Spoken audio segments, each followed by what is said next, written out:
with the program. Again, this is a special day because in the history of Butler High School athletics, we've got 3 retired numbers, 2 Smiths and a Brown. Today we have 2 of those people here, and they're both Smiths.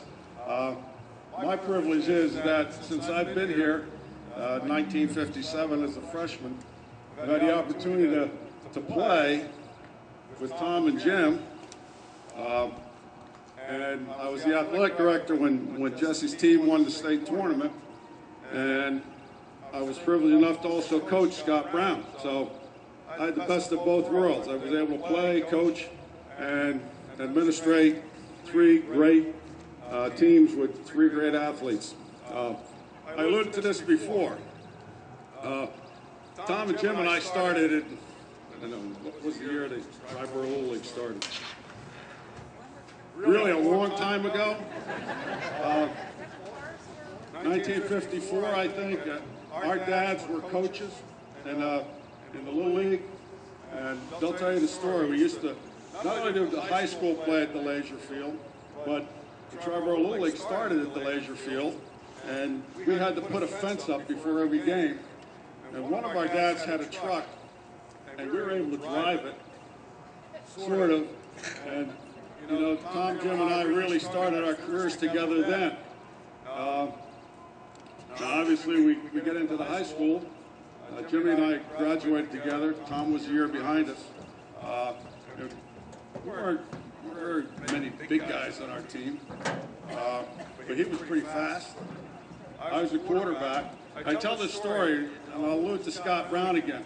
Scott Brown threw more passes for more yardage and more touchdowns in the Orange game that we played his senior year than I threw passes, touchdowns, and yardage for. He threw more in one game than I threw my whole 8 years as a quarterback in high school and college. So, you know, that just tells you I didn't have to throw much when I played with these guys. The 2 years I handed off to Tommy, and I said this before, I handed him the ball and just watch. He'd go, oh my God.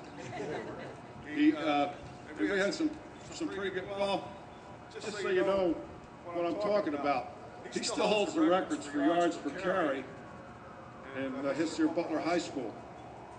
Okay? It's, believe it or not, it's 12 yards per carry. That's a fact, and the people that remember Tom as the, I guess what's the paper in Morris County? Daily Record. They called him Tom the Bomb because he was that explosive. I think he had 50-some touchdowns in his 4-year career. One of my most memorable games with him, and I'll be very brief with this, we were, somebody scheduled Westfield High School for us, you know, and Coach made a statement in the paper that we were to warm up for his championship season.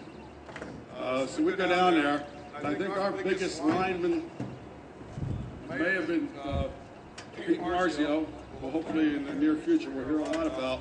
He was a little over 200 pounds. They had 3 running backs that were all 200 pounds or more, and the linemen, forget about it. Somehow we beat them, and I can remember handing the ball off to this guy twice, and we're all laying on the ground, and somehow he gets in the end zone. That's just how he was. Greatest athlete that I had the privilege of playing with, and in terms of my 40-some years of coaching, I never saw anybody who could run any better with a football than he could. So at this time, I'd like to just bring Tommy up here.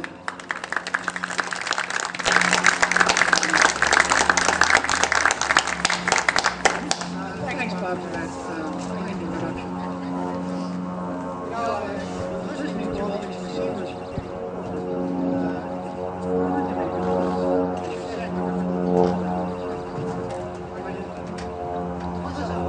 looking out on this field, also some great. We used to dress at the underneath the industrial market, and there's a locker room there. Walk up these steps, run on the field. Then at that time, it was a rock over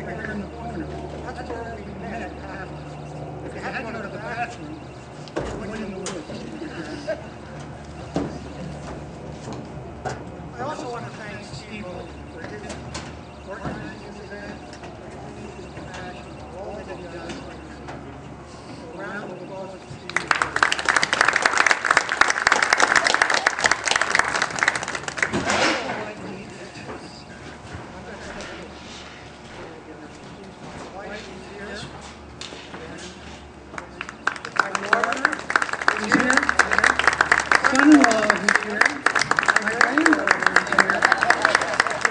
My cousin is here. My other cousin, Nick Watt, is here. Joanne, Jim's wife, and Jim's brother. A little bit about Butler High School to me. I love Butler High School. Classmates, I love the students, I love the teachers, I enjoyed the administration, but most of all I enjoyed the coaches.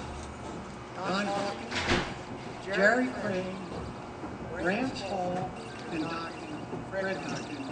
I don't know how Doc ever got his name. Their coaching style, their leadership, and their support formed in me attributes that will be with me for the rest of my life. It's especially nice being here today, not to talk about me, but talk a little bit about that 1960 championship team, Doc Engel, and Jim Smith. The 1960 football team was made up of players that I grew up with. As Bob said, I played in Little League, I played PAL, played grammar school, and then I played in high school. We formed a bond as players that can only come about when you lay it all on the line. Each player was important to the team, and each player gave it all. I had the impression always that every single player would do anything for his club. That goes a long way in everything. A little bit about Doc Engel. He was my baseball coach for 4 years. He faced obstacles as a coach. Why? And again, I'll go back to this field underneath the Industrial Arts Building. Behind the Industrial Arts Building is a field. Is it still there or not? Is it Jim's field? It's Jim's field. Let's talk about Jim's field. It was a singular, rock-strewn, uneven, empty grass field. No backstop. We had no home field. Any games we played, we were bused to Bloomington to play in Leisure Field. Yet, even those obstacles, he continued to bring winning teams to us. He had a positive attitude and a caring attitude for his students, and he too was committed to making sure we were the best that we could be. And lastly, my brother Jim. He was an example to me of determination, hard work, and commitment to the people of this community. His accomplishments for the town and the school go way beyond my school years, way beyond the school years. And he made a difference to this town and to the school. So in closing, I have to say, I was pretty lucky to live in Kennewan and to play sports at Butler High School. But most importantly, I was lucky to be associated with so many great people who made a difference in the town and in the high school. And to all those others that are going to be honored here today, congratulations. Thank you for adding links to the chain that binds Butler to a long tradition of winning. In closing, in regards to Tom, like Jesse and like Scotty Brown, he was also an excellent student and went to West Point. I'm not sure if you're aware of that. Coach was Paul Dietz. Paul Dietz, who came from LSU, right? So, you know, beyond everything else. Tommy Smith. Yes. Look for the yellow hat. Yeah, he's talking. Tom. He's talking to the other Smith. God! Jim. Jim's. right, this time we're going to have each honorees find their...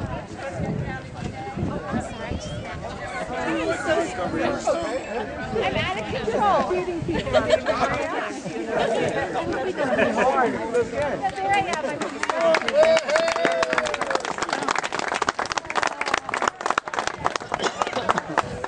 Tom Smith, number 33, which isn't worn anymore.